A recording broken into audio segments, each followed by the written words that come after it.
Welcome back to Discover the Wonders. Today we're going to talk about the wonder of fire. And I'm going to tell you a few different stories about fire, or that connects to fire somehow. Some of them are sad, some of them are funny. I'm going to tell you about an interesting little animal that has to do with fire as well. So we're going to start off with a Bible story.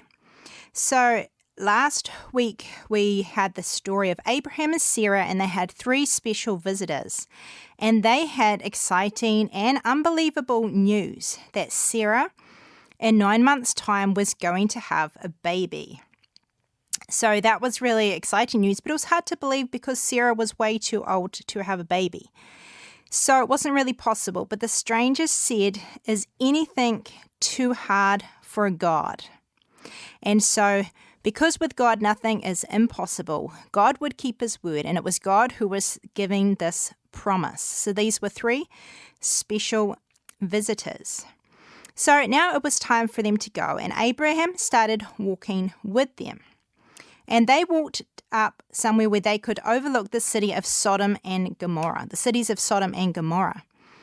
And now 2 of these men were angels, and one of them, it says that it was God himself talking to Abraham. So God is a spirit and you can't see him, but God must have appeared in a human form to Abraham. So this person told Abraham that the cities of Sodom and Gomorrah were so wicked that God was going to have to destroy them. Now, straight away, Abraham, who's not a selfish man, he straight away thinks of Lot and thinks, oh no, but Lot lives in that town. What am I going to do about that? And so he said to the Lord, but what about the people in that city who do love and obey you? What about the good people in that city? And God said, well, if there's 50 good people in that city, I will not destroy the city. But then Abraham thought, well, I don't even know if there are 50 people. So he said, well, what about 40?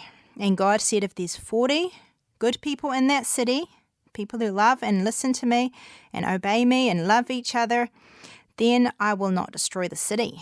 But Abraham starts to get a bit worried. What if there's not even 40? What if there's not even 30? What if there's not even 20? So he keeps having this conversation back and forth with God. In the end, God said, if there's only 10 people that are good or that love me and don't listen to me, I will not destroy the city. But you know what? There were not even 10 people. Now, Lot was one of those people.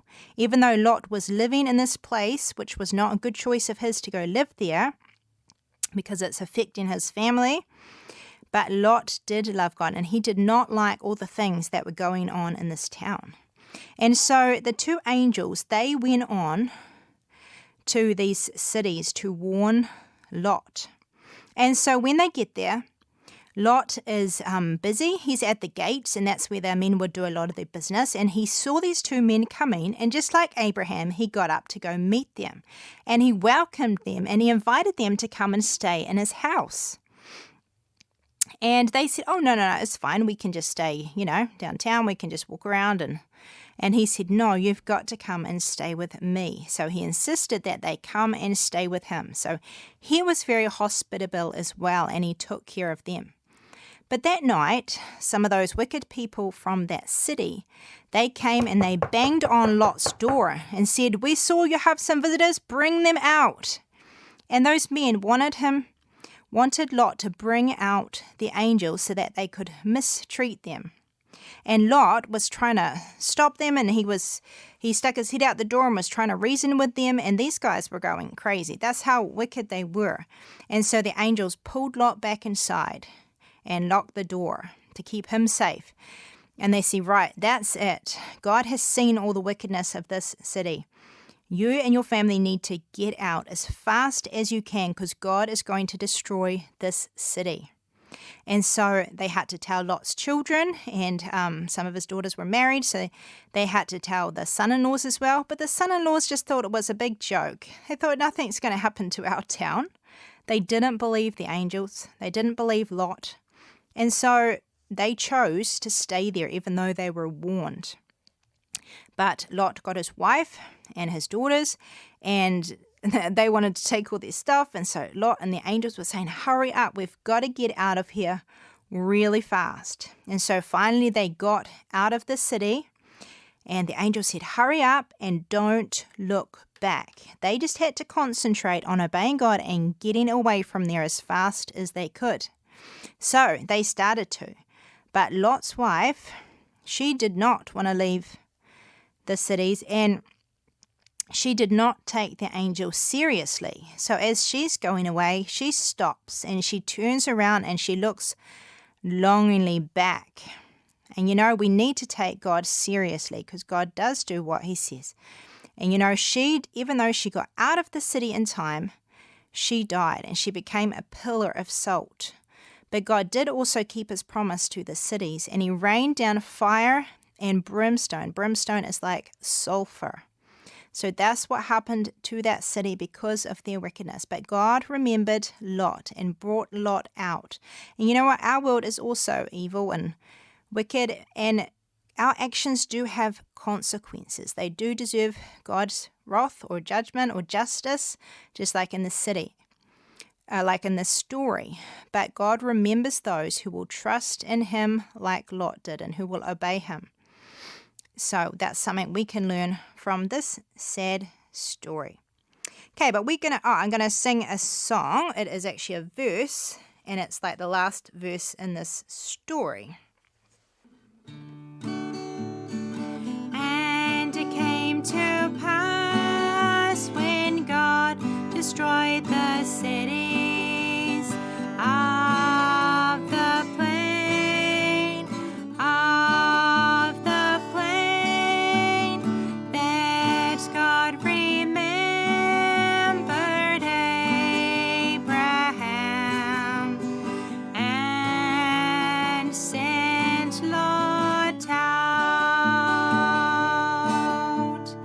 of the midst of the overthrow, when he overthrew the cities in the which Lot dwelt. Genesis 19, verse 29.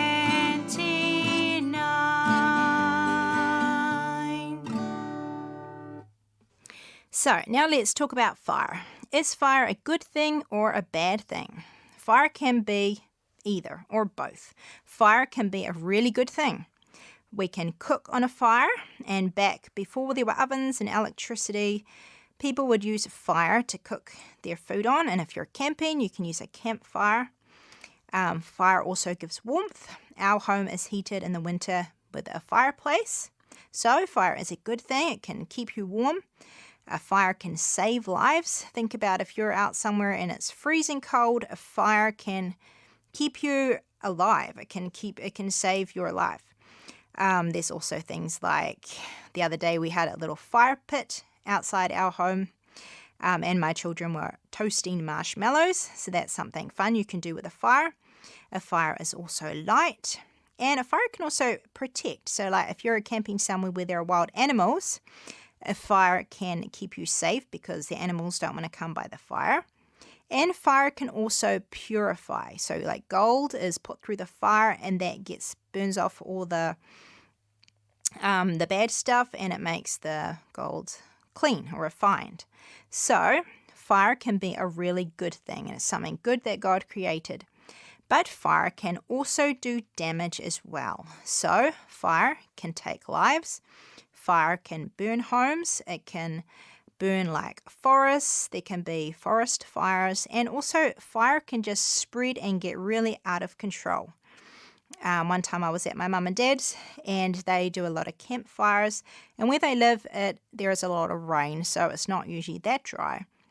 And so usually it's safe to do little campfires and toast marshmallows and cook sausages and things like that. But this one time they lit a little campfire, and the next thing, all the grass around and like kind of up the hill, the fire just spread. And so before we knew it, there was like a fire. The grass was all on fire, and that was pretty frightening, and we nearly thought we were going to have to call the fire brigade, but thankfully we were able to put it out. But that's just what fire is like. It can get out of control really quick.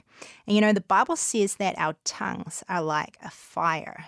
So that means that the words we say, they can spread like a fire. They can do a lot of damage, but words can also do a lot of good. But we have to be careful how we use our tongue because it is like a fire.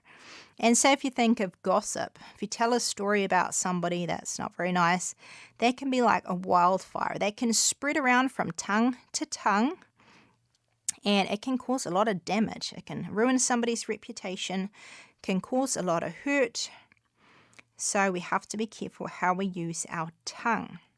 And also lies that we tell can also get out of control as well. And then we're going to tell a whole lot more lies to try to cover up the first lie that we told. But I'm going to tell you a story about a rumor, because rumors can also be like a wildfire. So there are some books called Grandma's Attic, and they are the story of a grandma who's telling her granddaughter stories from when she was a child. And so she lived like back before there was electricity and a lot of those things that we have now. And she got into a lot of mischief when she was little. So these stories are really quite fun. So as I was thinking about fire, I thought about this story. So this grandma, her name was Mabel. So Grandma Mabel, she was telling her granddaughter about, like, back in her day, they didn't have telephones. And her granddaughter said, well, how would you share news if you didn't have a telephone?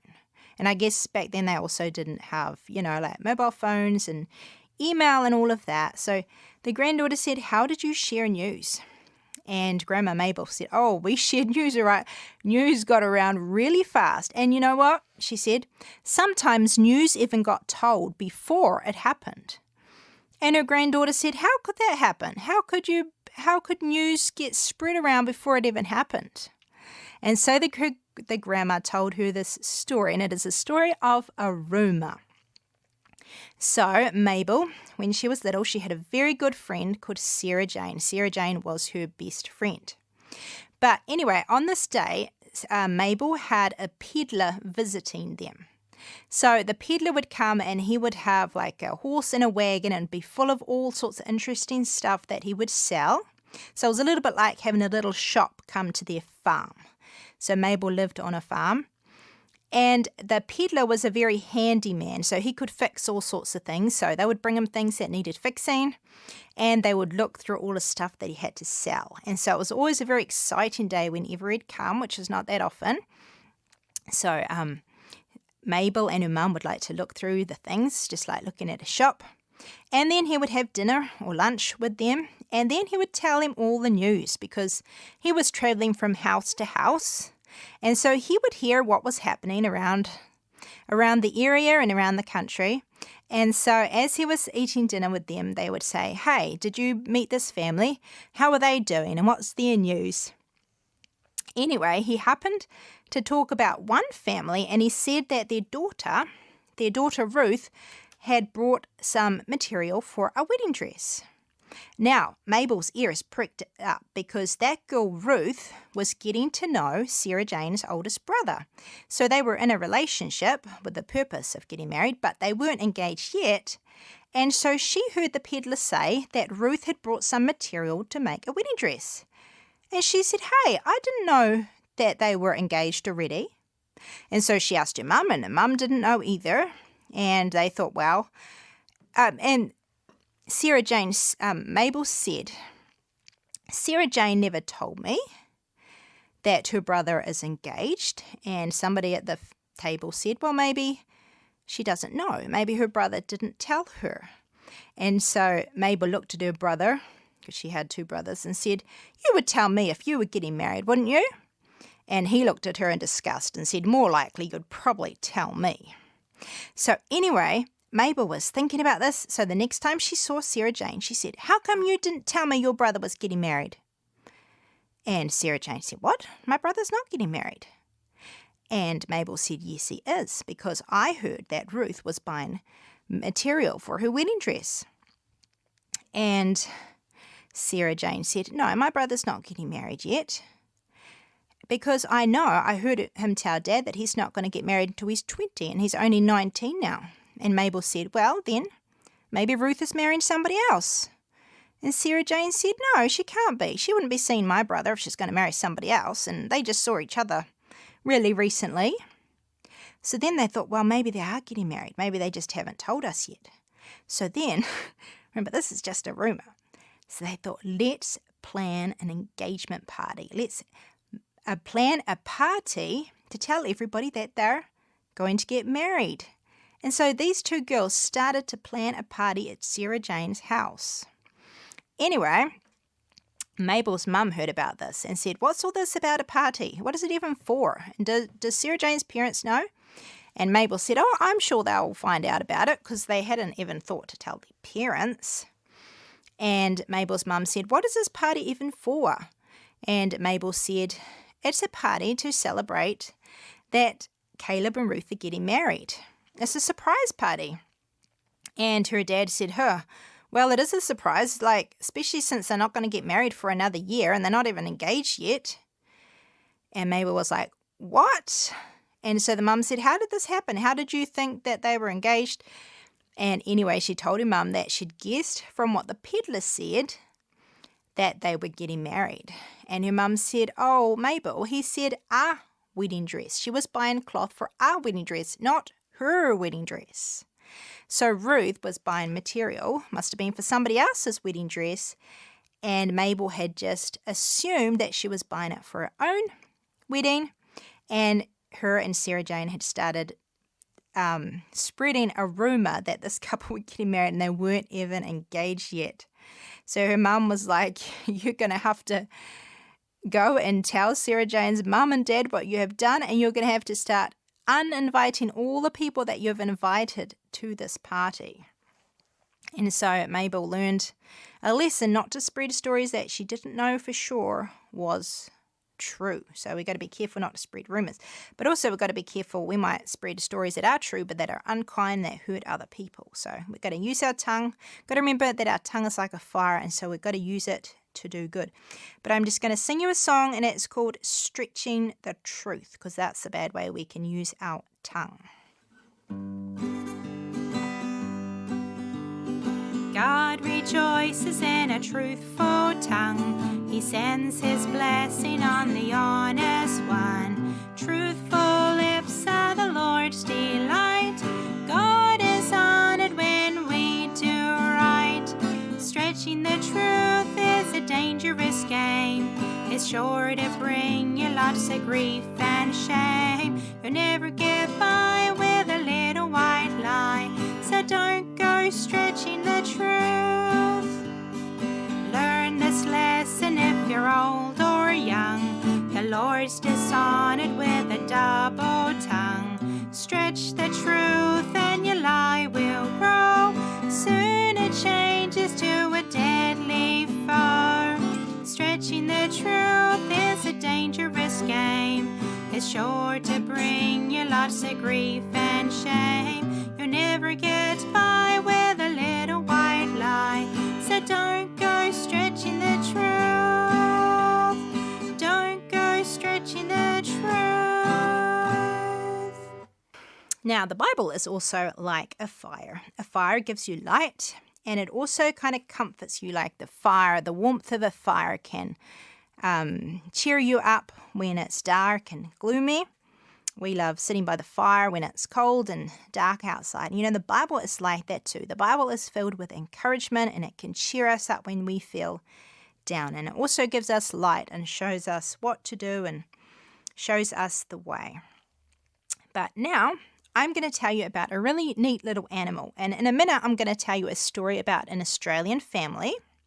So first, I'm going to tell you about this little animal which lives in Australia.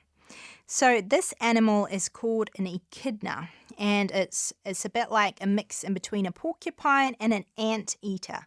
So its nose is like an anteater, and it's all prickly like a porcupine. But I learned something really interesting about this little animal. So sometimes in Australia there are like wildfires or bushfires When that happens, the echidnas do not run away. They don't try to run to get away from the fire, but they also survive the fire.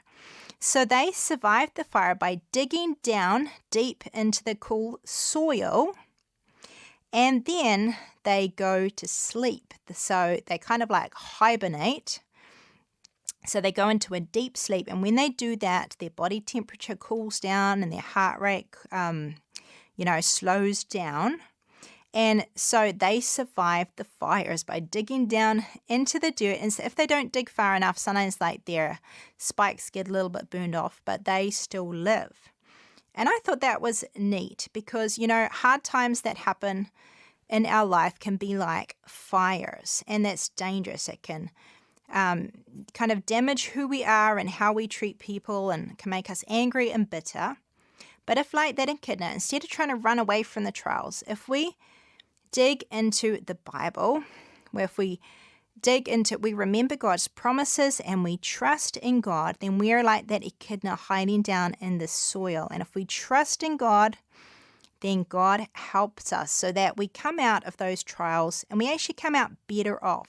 So God helps us to survive the hard times, and He actually helps us to learn from them and to have a stronger faith. So that's a neat little lesson we can learn from the echidna.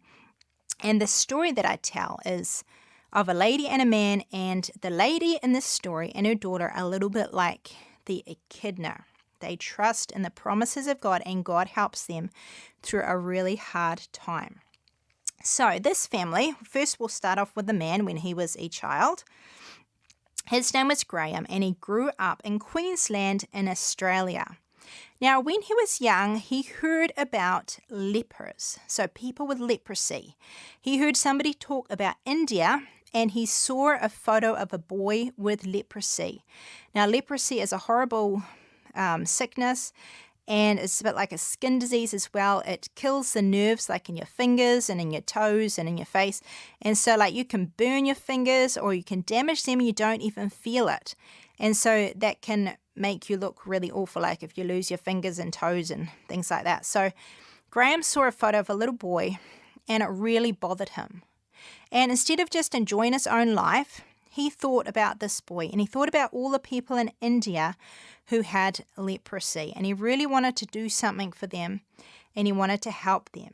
Now, he also got a pen pal in India, so he started writing to this Indian boy and getting to know him through writing letters. Now, when he was older, when he was around 20 or so, he was able to go to India. Now, to do this, he turned down a very good job offer, and he gave his life to go and help these people that he had heard about. So he went to India and he started to help people with leprosy.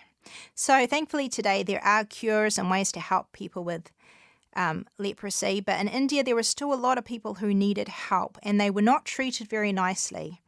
And so Graham went to a mission that helped people with leprosy, and he gave his life to help better the lives of these people.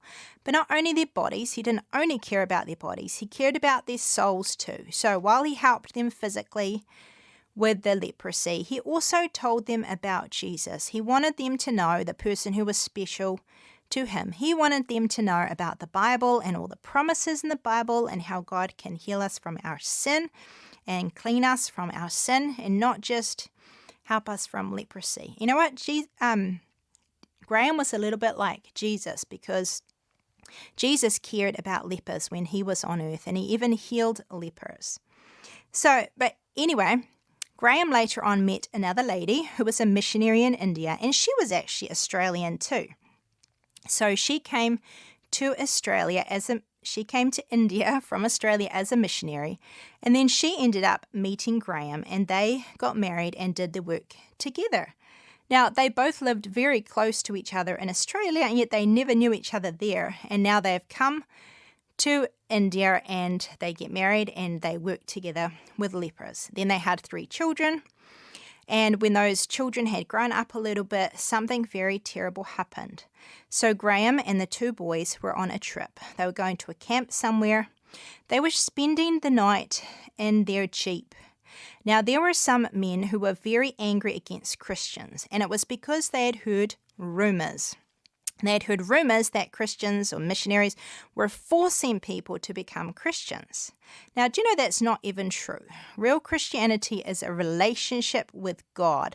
When you begin to love Him and listen to Him and believe in Him, nobody can make that happen to you. Nobody can force you to do that because it's something personal inside of you that happens. It's a change that God makes in your heart. So these rumors were wrong. But these men, they were angry, and it was one man in particular, but he stirred up other men, and so they became very angry. And anger and hatred is like a fire, and when that controls you, you can do awful things. And these guys, they surrounded the Jeep in the middle of the night. They attacked it. They attacked Graham and his sons, and they burnt that Jeep. And they would not let Graham and his sons get out. They would not let anybody come and help rescue them.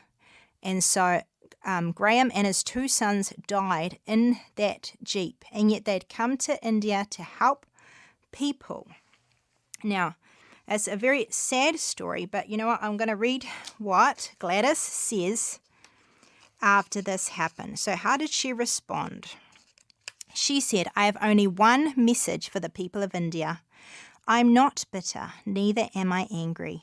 But I have one great desire, that each citizen of this country should establish a personal relationship with Jesus Christ, who gave His life for their sins. Every person should know that Jesus loves him or her, and in turn they should trust Him and endeavor to love one another.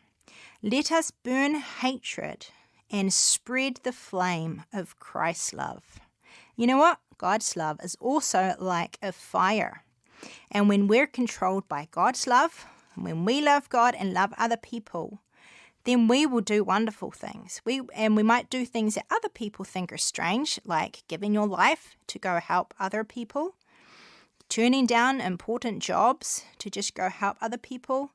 When God's love controls us, then we will do things to try to help other people. But let's see, what did the lepers think about this? One of the lepers said, "Our world was darkness. We always faced death. None of the religious leaders bothered to give us even one meal. When we begged for alms, they would throw stones at us and chase us away. We were untouchables. These religious leaders used to tell us that we deserved leprosy because of our sins in our previous birth, and we were left to die in the jungles all alone like worms."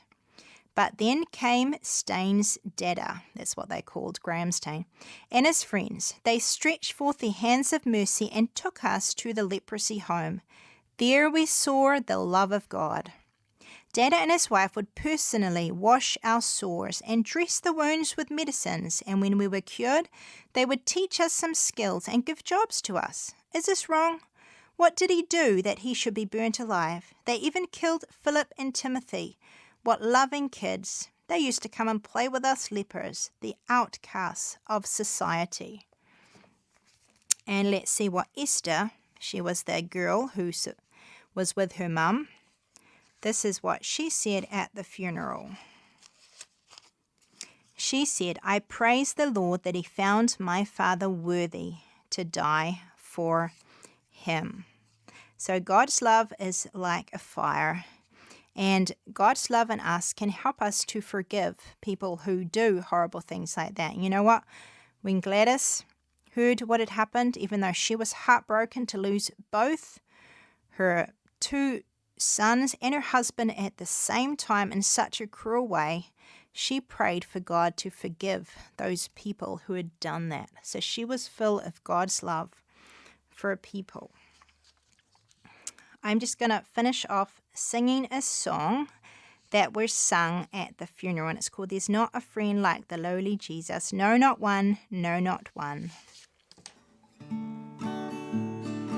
There is not a friend like the lowly Jesus. No, not one, no, not one. None else could heal all our soul's diseases.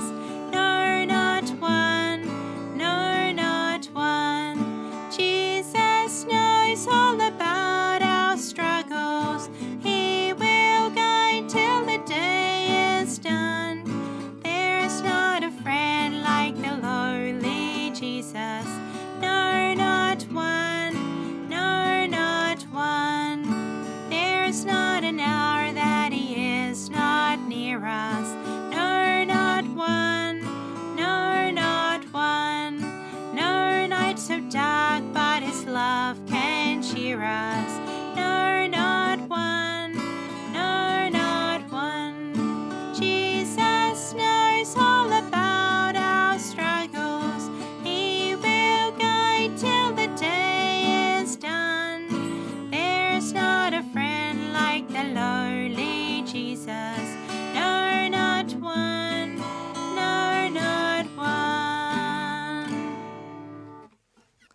I hope you've learned something from these stories about fire. And, Gladys was like that echidna. She trusted in the promises of God, and God helped her through that very sad and hard time. And you know what? Gladys didn't leave India. She stayed there and kept caring for those people even after what had happened. A long time later, she did go back to Australia, but she kept working with those Indian people for a long time. God helped her to do that. God helped her to forgive because of God's love inside of her. So I pray that you may know God's love and how much He cares for you.